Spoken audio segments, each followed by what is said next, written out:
Kippax, dear. Oh, yes. That's where she was from. Oh, stop this. I always start it straight away to get all the good stuff in.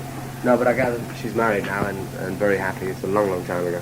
But regards to all in Garforth, and particularly Kippax, which I thought meant sleep in peace in Roman. Really? In Latin, yeah. Pax is peace and Kip is... Sorry. Sleeping, yeah. Thank you. Yeah, right. So, Cheers, Leeds. So, the new album that you've got out, David, first of all, are you happy with what's been produced? I think, artistically, 80% of the album's excellent. I think it's the best. You say 80%, there's obviously 20% that you're not. No, it's not that. If I was ever 100% satisfied, I'd knock it on the head.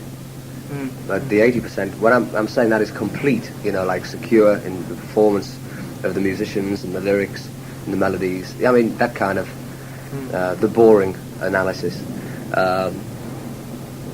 If it goes gold and platinum, then it's 100% successful. I'm talking about artistically. And to me, 80% is very good for me. Usually it's maximum 70, to equate it in that kind of thing. Because you're well known in the business and throughout the rock world for being a bit of a perfectionist. Are you happy with the band you've got now? I wouldn't have a band like this if I wasn't happy with them. I'm excited. It's like a kid with a new toy. It's the best Christmas present I think I could have had. Right. There's a certain amount of accusations of... there's a rock mafia, right? A sort of circle of people who work within these... Incest. Yeah, right.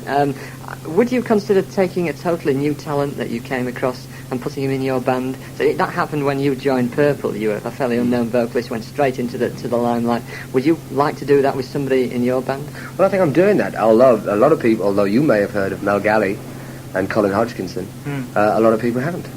The thing is, I think I know what you're getting at. When I started talking with new record companies and people, everybody was saying, "Oh, David, you must get a new, young band together," and all this kind of thing. And I said, "Well, listen, you get me a young musician who can play the songs that I write and be able to cope with the passion and 24-hour intensity of it." I said, and then yes, I will form a band with him. And there was shocked and stunned silence, because there's no old pals act in any of these things. The musicians are involved because they're the best. Iron Maiden, God bless them, they're very good friends of mine. They asked me the chords to "Don't Break My Heart Again," it's a song I wrote, because they tried to jam on it at rehearsal. And they're great. I mean, I couldn't play their music with the same intensity. But that's and they're a very fine bunch of musicians. But they couldn't play "Don't Break My Heart Again," so that would lose a good song of mine. What about Colin Hodgkinson? Because he's a bit of a find as far as I hear. He plays bass like I've never seen before. Yes, he's the best in the world. He's staggering.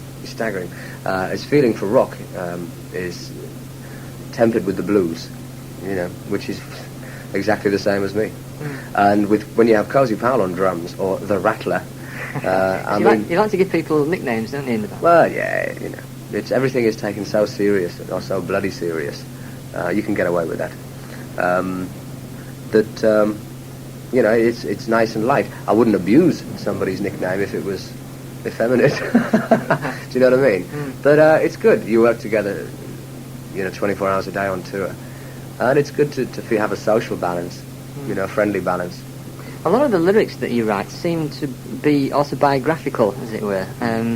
You keep talking about being a loner, etc. Are you? Sometimes it feels like that. It certainly felt like the last 9 months, and when I was making Saints and Sinners. You don't have to be alone sleeping solo, which is another crime of passion, I think, criminal. But you can be surrounded by lots of people and feel lonely. But when I write songs about the search for direction, it's not just because I haven't got a woman in bed with me. It's to do with the feeling on your own. And I know a lot of people feel that way too. People I talk to who listen to the songs and who take care to read my words. That I'm not on my own, so there's a great consolation on both sides that you're not alone. But then again, you get the other songs of mine, which are the overconfident, arrogant, peacock, male chauvinist, pigist, or whatever. That apparently is part of me too. A lot of people people who don't like the band. I work at a station where I'm the only person who likes rock, and a lot of people say, "Oh, Whitesnake, sexist." You know, you can see what he does with his microphone stand and all that sort of stuff. You simply do that because you get so much into the music, don't you? Yeah, there's no I'm not exactly. I wouldn't call myself the Lionel Blair of rock. I don't actually practice moves. Yeah. It comes out. I mean, when we made this film of Here I Go Again, I hadn't been on a stage for over 12 months. And everything that I do there is not rehearsed because I was really nervous before, but once I started singing and playing, there was no problem. Do you actually get nervous before every gig? I mean, you've been doing it for years now, Yeah. surely. Well, I'll tell you what I have been doing for years, getting nervous before a gig, and Power's the same. I don't know, I don't know what, there's no analysis, and I don't want to find out why I'm nervous before a gig. You know, I'm also nervous before I fly also. But I pace up and down in the dressing room, and that's why I very rarely like people to pop into the dressing room or whatever before a show, because until I don't know, maybe it's like soldiers hitting a beachhead. Oh, it's the only analogy that I can make. As soon as you hit the beach, it's different. Oh, I don't know. You either sink or swim. I like being thrown in the deep end. It's good. Now, the new album seems to be... is it a change of direction from what you've been doing? Or would you say you're just keeping on the same line? Well, I think there's a certain style of Whitesnake music or whatever. And you aren't interested in that? No, I'm not interested in trying to change Whitesnake and put saxophones and chick singers, although maybe one day, you know, who knows. But all I want to do is get the band tighter, play, you know, stronger songs, better words, more melody. Because when I say about that 80% I was talking about before, I can hear other songs that I could have made better. Do you know what I mean? That's the only progression you'll get from Whitesnake. You know, you won't get electronic sabotage and stuff. I sincerely hope not. No, well, you understand what I mean. Yeah. What can I do? I like to write modern blues. We're getting John Lord some new toys, some new sort of synthesizers, but they'll be used in a melodic capacity. It's a very stable way. It's not fashion music. Well, tonight, when we saw you actually filming for the Tube, we were surrounded by people who had, you know, strange hairdos, peculiar clothes. The circus. I mean, I'm afraid I must come across as a bit of a snob, but then again, the circus is as guilty of that inverted snobbery. But to me, that most of that stuff is like fly buzzing around my head. It's irritating. You know, go away. It's not serious. Do you know what I mean? It's not taken seriously, and it's all producers manipulating the artists, I think. Do you find it easy to write songs? I mean, do you find yourself constantly having new ideas and stuff, or do you have to actually sit down and work at it to make yourself produce this stuff? There's no sweeping statement, there's no answer that I can give you, you know, like direct answer.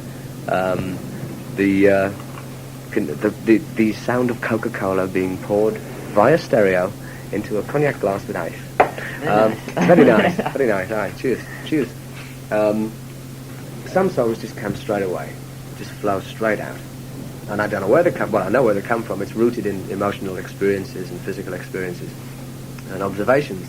But I mean, if I could tell you how I wrote songs, I'd bottle it and sell it to Michael Schenker, who needs it. You know. You reckon he does? Yes. Well, he asked me to write a Salt and Pepper Attack, which I think would have been much better had I done it. You know. But he asked me to write songs with him, and then I found out he was signing with a management company that I was divorcing. So that was dropped like hot potatoes from Mrs. Coverdale's little boy, for sure. And besides, I don't like the people who surround Michael. You don't like? No. Michael's is a contender guitarist. He has the potential to be great, but not while he's surrounded with the people he surrounded himself with, because they're all content on patting him on the back when he should be kicked up the backside to go further. You know. Can I say it's nice to see Mickey Moody back in the band, because I thought once he left, that was it. And you will be getting somebody in. In fact, we all had these Jimmy Page rumours, etc., which you must have enjoyed immensely, because it was really nothing to do with you. You just sort of sat back and let all that happen. Great publicity, really. Well, it helped tick the name over while I was in litigation. It must have been very frustrating for you that period of time, sitting around waiting for things to happen. It was indescribable. But, you know, you grow up, you learn. I like to learn from the past, not live in it. And I wanted to be able to look in the mirror when I shaved and respect myself, purely and simply. And also, by the same token, because I'm so passionate, or over-passionate maybe to some people, so intensely involved in what I do, that I don't want any passengers. If I'm the captain of the ship, then Power's the first mate. Do you know what I mean? but there's no passengers. I have a great crew that runs the ship, but there are no passengers. Do you ever worry about your vocals, because that's your living, and I notice you smoke and you drink? Yes, that's why I worry that one day there may be not a bottle of brandy there or 60 cigarettes a day. According to my singing on the new album, I'm singing better than ever. Everybody seems to say so. Yeah, I'm very pleased, very, very pleased. And as long as every album I've done, the one after, I've improved in either lyrically or a song, like a classic rock song or whatever. Even though I say, the reason I say classic rock song is what people have led me to believe. Every album I've done, throughout Purple, through Whitesnake, there's been an improvement of some kind. If you ever did an album which you didn't consider to be an improvement... I wouldn't release it. I would fight the record companies left, right and centre not to release it. But I think I would know if that was going to happen, and I would stop. I would be the first to leave the stage. If you ever found that you were tiring of the business, would you be prepared to leave it and just go do something completely different? Absolutely, 100%. The thing is, whether your colleagues or you believe it or not, or the listeners believe it, I'm honest, an honest performer. I honestly believe the audience would know if I wasn't, and wouldn't react as they did if they thought I was being dishonest. I could never be a cabaret artist. I'm not a cabaret person. I can be entertaining to people and bounce from one person to another and be charming or whatever. But you get tired of that. I don't tire. I haven't gotten tired of presenting music to people and wanting to write music that I can express myself and present to people to share it. Now, you're coming to the Leeds Queen's Hall on, I can't exactly remember the date. Yes, we are. We're coming. The Queen's Hall has a reputation for being a bit of a... Phil Lynott once described it to me as being a bit of a toilet, a very large, echoey place. Do you ever wonder about the acoustics of these enormous halls? No, well, I spend a fortune on getting the best PA system in Europe to compensate for that kind of thing. I think, in fact, it's the only time I played Leeds was Queen's Hall. It was last year when I did it. And the atmosphere was electric. It was fantastic. The trouble with this country is that they've got no serious rock and roll venues. You've got classical concert halls and stuff like that, where you have your Joan Alma Plating play or, Neil Sedaka. But like the biggest generating art form there is rock and roll music. AC/DC. I mean, we do great, Zeppelin and all this kind of thing. And you don't have any rock and roll halls. It's unbelievable. So you have to make use of bus shelters or whatever, the Queen's Hall or Queen's Hall. It is a tram shed, actually. Well, there you go. Oh. I mean, when I walked into that place, I couldn't get my breath. I mean, the place, the hotel I was staying at was overlooking it. And I'd looked out going, and I never realised I'd be, like, playing 100 yards away that night. I couldn't believe it, driving into it. I was like, we should have gone to the gig in a double-decker. Yeah. But the atmosphere was great. There's pillars all over the place. But, I think that the band, I know the band and the audience had a good time. I'm looking forward to getting back there. I know the Yorkshire fans are really looking forward to you coming back to Leeds. Great. David Coverdale, thank you. Cheers, mate.